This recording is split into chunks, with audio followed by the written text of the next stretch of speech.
यह कहानी है स्वीडन के एक छोटे से गांव में एक गरीब किसान परिवार में पैदा हुए बच्चे की, जिसका नाम इंगवार था। इंगवार का जन्म 23 मार्च 1926 को हुआ था। स्वीडन के इतिहास में यह एक ऐसा दौर था जब स्वीडन बड़ी गरीबी और बदहाली के दौर से गुजर रहा था। उस समय स्वीडन की अर्थव्यवस्था की स्थिति बहुत खराब थी। इंगवार का पिता एक किसान थे जिनके पास अपनी जमीन थी। वे उसी जमीन पर खेती करते थे और उसमें अनाज और सब्जियां उगाते थे और अपना और परिवार का पेट पला करते थे। उनका घर भी खेत की जमीन पर ही था।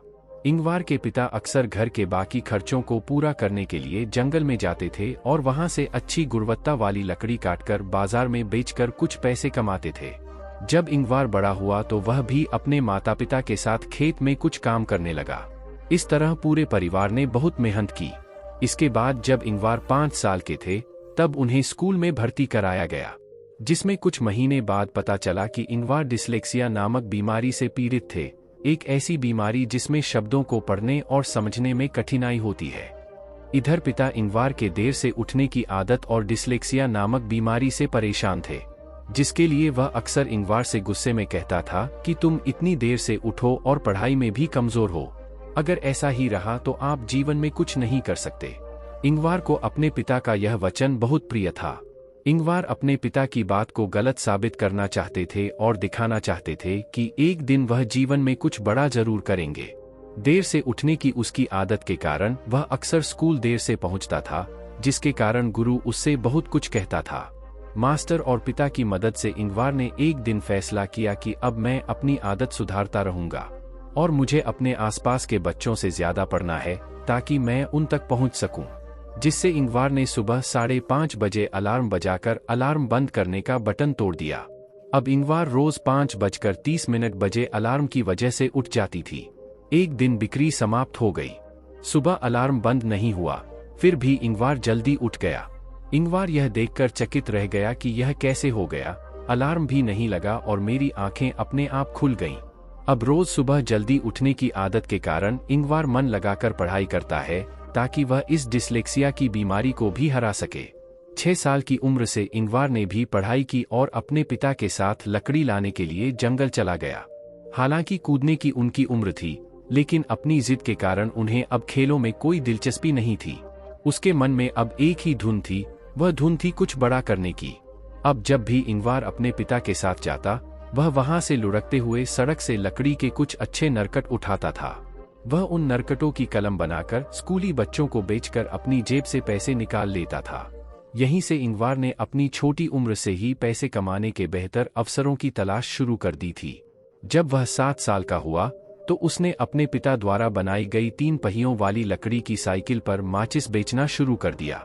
इससे वह अपने स्कूल का खर्चा निकालेंगे।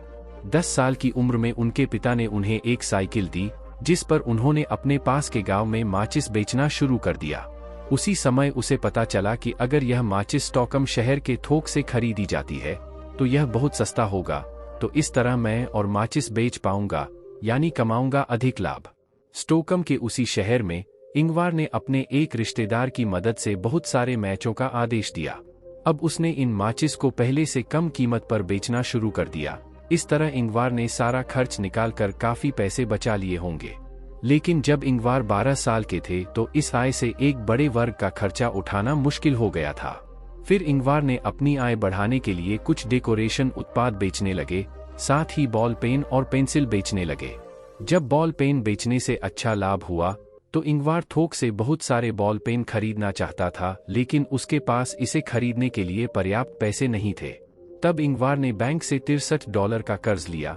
यह उनके जीवन का पहला और आखिरी कर्ज था। उसने अपना सारा सामान रखने के लिए एक छोटी सी झोपड़ी बनाई। इसके साथ ही वह अपने पिता के साथ जंगल में भी जाता और निर्माण के लिए लकड़ी का उपयोग करने में मदद करता। लेकिन इन सब बातों के बावजूद उन्होंने पढ़ाई नहीं छोड़ी। लेकिन 20 साल की उम्र तक आते आते इंगवार अब अपना बिजनेस करना चाहते थे, जिसके लिए उन्हें अपने बिजनेस को और समय देना जरूरी था, जिसके चलते इंगवार ने पढ़ाई छोड़ दी।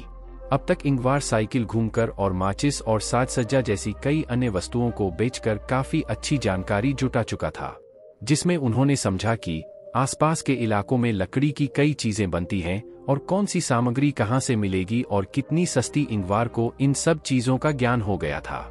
जितना उसने जमा किया था उससे अधिक सामान खरीदने और उन सामानों को स्टोर करने के लिए अब कोई जगह नहीं थी, जिसके कारण इंगवार ने जमा किए गए धन से मेल ऑर्डर व्यवसाय शुरू करने का फैसला किया, जिसमें सामान रखने की आवश्यकता नहीं थी।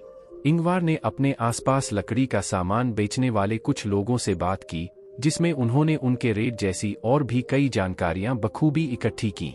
इसके बाद इंगवार ने आसानी से उपलब्ध समान वस्तुओं के लिए कैटलॉग मुद्रित करवाए, जिसमें शुरू में picture frame, purse, ball pen जैसी कई छोटी छोटी चीजें शामिल थीं। उन दिनों इस प्रकार का व्यवसाय आज के ऑनलाइन व्यापार की तरह चलता था, जिसमें कैटलॉग में छपी सूचनाओं के माध्यम से ही दूर दूर तक ऑर्डर ले जाया जाता था, फिर मेल ऑर्डर से भेजा जाता था और पैसे भी डाक से भेजे जाते थे। बहुत अधिक मार्जिन पर व्यवसाय करने में विश्वास करता था, ताकि ऑर्डर अधिक आए और निर्माता से अधिक सामान खरीदने पर अधिक छूट मिले।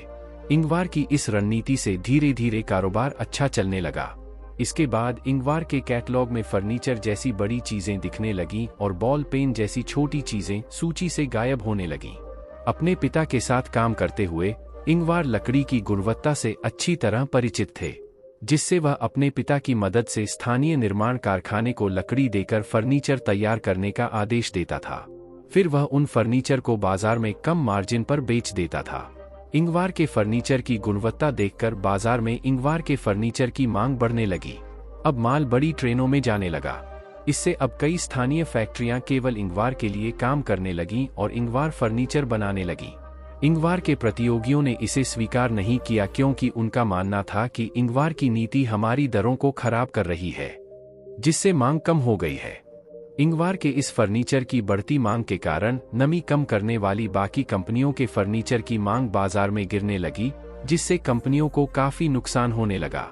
इसके चलते लकड़ी उद्योग के स्वीडिश फर्नीचर ने इंगवार की कंपनी का बहिष्कार कर दिया, जिसके कारण सभी लोग इंगवार के लिए स्टूल बनाने और बेचने पर राजी हो गए।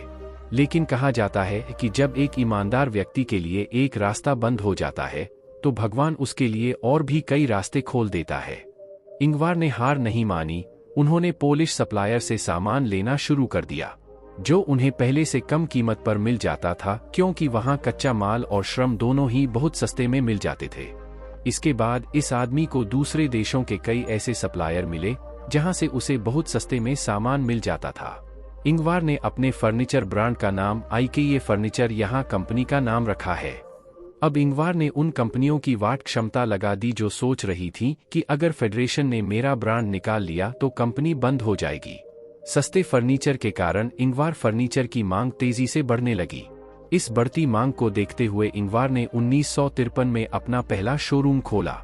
60 के दशक के अंत तक कुछ अन्य शहरों ने भी अपने शोरूम खोले। फर्नीचर को लेकर लोगों की जरूरतों को देखते हुए सबसे पहले इंगवार के दिमाग में फर्नीचर को फोल्ड करने का क्रिएटिव आइडिया आया, जिसके चलते इंगवार ने जब पहली बार इस तरह का फर्नीचर बाजार में उतारा तो यह फर्नीचर लोगों के बीच काफी लोकप्रिय हुआ और इसकी जबरदस्त मांग थी।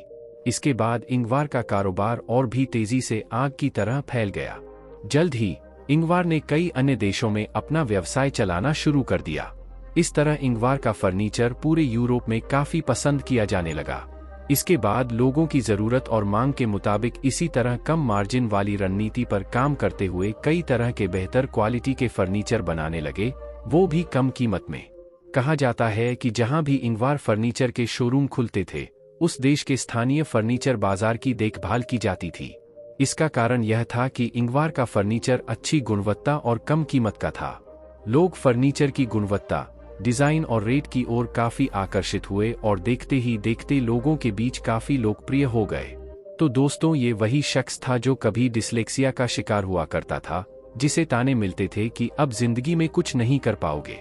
लेकिन आज उस शख्स की जिद के चलते उसके कई देशों में हजारों स्टोर, शोरूम हैं और उनके अधीन लाखों लोग काम करते हैं। वे कर्मचारी हैं। इंगवार 91 साल की उम्र में दुनिया से चले गए, लेकिन आज उनके बेटे पोते इस धंधे को बखूबी आगे बढ़ा रहे हैं। इंगवार के फर्नीचर को आइकिया के नाम से जाना जाता है।